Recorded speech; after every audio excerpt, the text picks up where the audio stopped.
Hello, everyone, and welcome to the Las Vegas Sports Services NBA Weekly Report. I'm John Cranton here in Las Vegas, joined by Jeff Saad of L.V.S.S.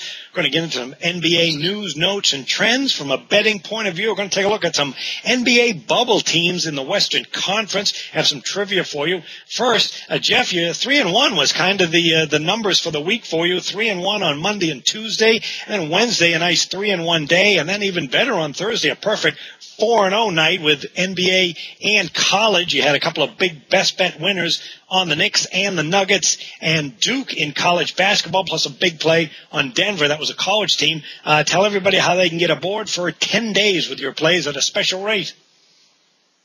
Yeah, everything's going great at L.V.S.S. I started the week, of course, with the Super Bowl side and total winner, the Ravens in the over. I'm on a 7-2 run in the NBA, and on Thursday night I went 4-0, 3-0 in college, plus that easy one with the Nuggets over the Bulls. And everybody can get aboard now. You're going to get 10 days of Player's Edge and Best Bet plays for just $10. That'll be NBA and college basketball. That will include another college conference game of the year on Saturday. All for just $10. Just call LVSS at 1-866-575-8916. All right, be sure and take advantage of a red-hot handicapper. And we're going to start, we're going to look mainly at the Western Conference today. We'll start with the Dallas Mavericks. I mean, this is a team that was in the news this week because they were growing beards on the team to try and get a winning streak going. They started 21-28. Got some talent on the team, some veteran talent with O.J. Mayo and Vince Carter. And those two guys have started with beards along with Dante Jones, Chris Kaman, and Jay Crowder. Offense is really good, Jeff, but do they have the depth and the defense to actually make a run in the West? Well, I think in the offseason when they were hoping to get Deron Williams from the Nets, they didn't get him. At that point, I think they sort of knew that they didn't really have a chance to have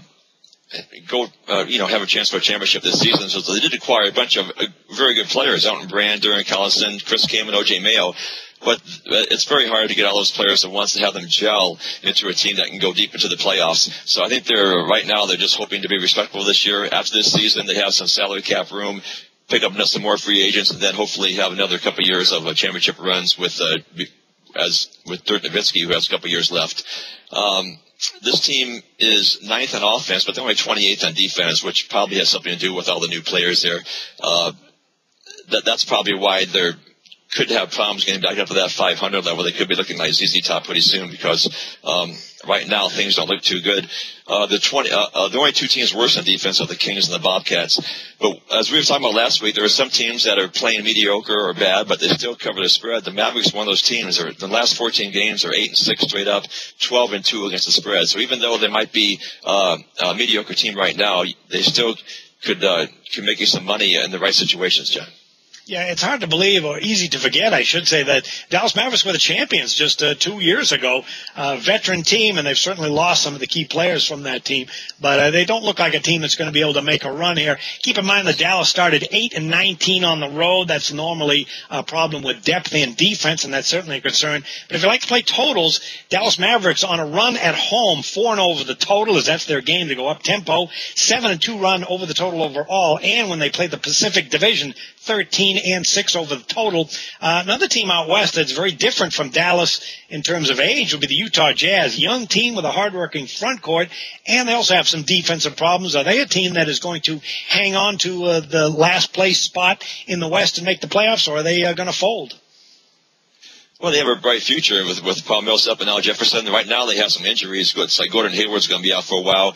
Mo Williams should be back in March, and Earl Watson's could be out a few more games.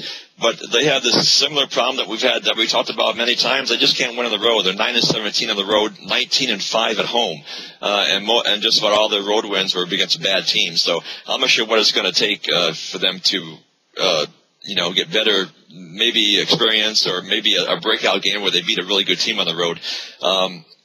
The one thing about the Jazz is they have a bright future, but it's going to be another year. That's what I'm saying about the Jazz. I think the Jazz have a good future, but right now they're not winning on the road. They're about a year or two away. Yeah, that's very similar to a team like the Houston Rockets. They're currently the number 8 seed in the West. So if the playoffs were to start now, they would be in, but they're not going to be a shoo-in. First of all, the offense is just sensational as Kevin McHale has these boys running up and down, almost 106 points per game. That's second in the NBA. Not surprisingly, when they're At home, they go 8-3 over the total run at home. And what they're doing is that they're unleashing the newcomer, Jeremy Lin and James Harden, carrying the offense. But, boy, if you want to talk about defense, they really don't have any. The young guy they have, the 7-footer Omar Asik, putting up some nice numbers as a role player, but he's not a defensive stopper. And let's remember, he's 26 years old now. He was taken in the second round by the Portland Trail Blazers. And then there's the defense on this Houston team, 27th in the NBA in points allowed. We saw them go to Miami, and they lost, giving up 114 points, 10 of 23 from three-point land they gave up. That's going to be a major problem.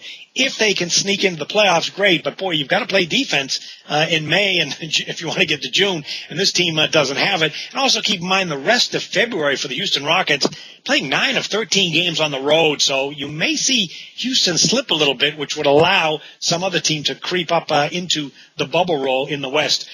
They could be a fading paper tiger. And speaking of paper tigers, boy, what about the Lakers, Jeff? Technically, they are a bubble team in the West. Is Dwight Howard the kind of guy who can carry a team on his shoulders right now? Well, first of all, he has to be healthy, and that's been his problem, lately. Lakers just can't seem to get a break. They had a little winning streak going there, then they lost Howard, and now it looks like Paul Gasol is going to be out for 6 to 8 weeks. It just one thing after another for this team, and I still think it's going to be very difficult for the Lakers to make the playoffs. Well, the last team that I'll look at as a bubble team in the West will be the Portland Trail Blazers. They kind of focused on defense early in the season, but now they're either getting away from it or they're wearing down a bit.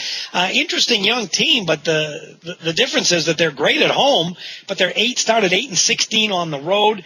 Kind of overachieved early, but look at some of the overall stats. They're in the middle of the pack in points scored, below average in rebounds, and 20th in points allowed. And basically all they have really is one star player in LaMarcus Aldridge. Really don't have a heck of a lot around him to try and carry the team. They started 17-8-1 under the total. However, we're seeing that change of late. They've been giving up points. They went to Dallas, lost, giving up 105 points.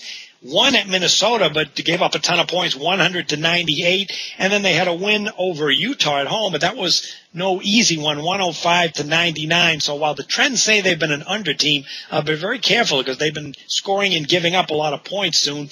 And keep in mind that this week and early next week they will be finishing up a 6-game road trip, and it's going to end this weekend through Florida. So it's a tough stretch for Utah, for Portland over the next week. Okay, let's take a look at some NBA trends. Here's a couple of teams that are very good in a bounce-back role. That's the New York Knicks and Golden State Warriors. When the Knicks lose a game, they're 18-7-1 against the spread that next game. And Golden State, when they lose, they're 15-6-1 against the spread following a loss. No surprise that Golden State is 13-5 over the total when they play the Western Conference. And the San Antonio Spurs, that veteran deep team, when they play a bad team, they are a spread-covering machine. They just roll over these bad teams. When they play teams with losing records, 36-17-3 against the spread. Okay, one final topic to look at, Jeff, would be free throw shooting. I mean, when I look at the worst teams in the NBA, here they are. Nuggets, Lakers, Pistons, Hawks, and Clippers when it comes to free throw shooting.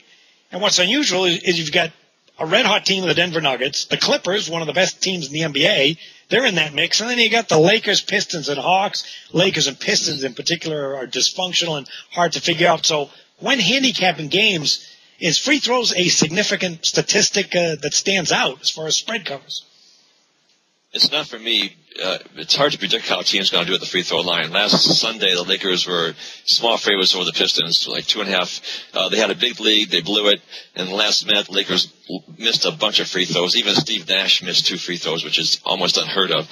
And they didn't cover. They won by 1 point. So once in a while, the free throw shooting will cost you a game. But overall, it's hard to handicap. It's hard to know how a team's going to do.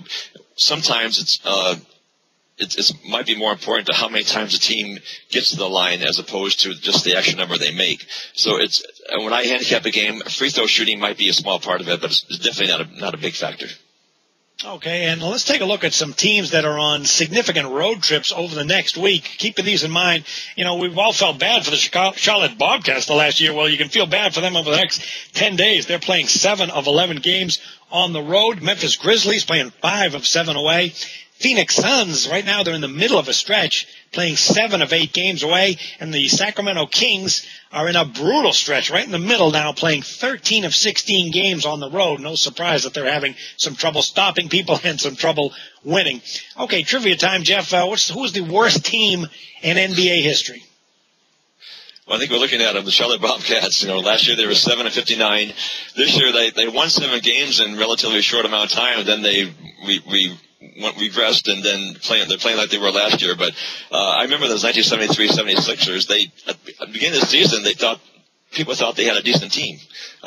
Not great, but they thought they'd be decent. They ended up being 9 and 73. So that team was bad, but I think that team had more talent than what we're seeing now with the Charlotte Bobcats. Yeah, the Philadelphia 76ers, the one you mentioned back in 73, had the worst record as far as losses, 9 wins, 73 losses. But as far as losing percentage, the Bobcats team of last year did break that at 7 of 59. And the third team on the list, probably no one ever heard of, the Providence Steamrollers, back in 1948, 6 wins and 42 losses. No wonder we forgot them. Okay, that'll do it. I think they folded in the middle of the season. That's probably they must have played more than 48 games, the NBA, those days, and they ended up 6 and 42, so they probably just quit. Yeah, they had 6 wins for the year, and probably that many season ticket holders as well. Okay, Jim, tell everybody how they can get aboard this nice stretch you have, the hot stretch. You get 10 days of plays for how much is it? $10 a day. You're going to get 10 days of Player's Edge and Best Bet plays, NBA, college basketball, all for a total of $10. That's going to include another college conference game of the year, which goes on Saturday. All you have to do is call LVSS at 1-866-575-8916. Okay, very good. All right, everybody. Thanks, Jeff, for joining us, and we will see you next week on Friday with another LVSS NBA report. Good luck, everybody.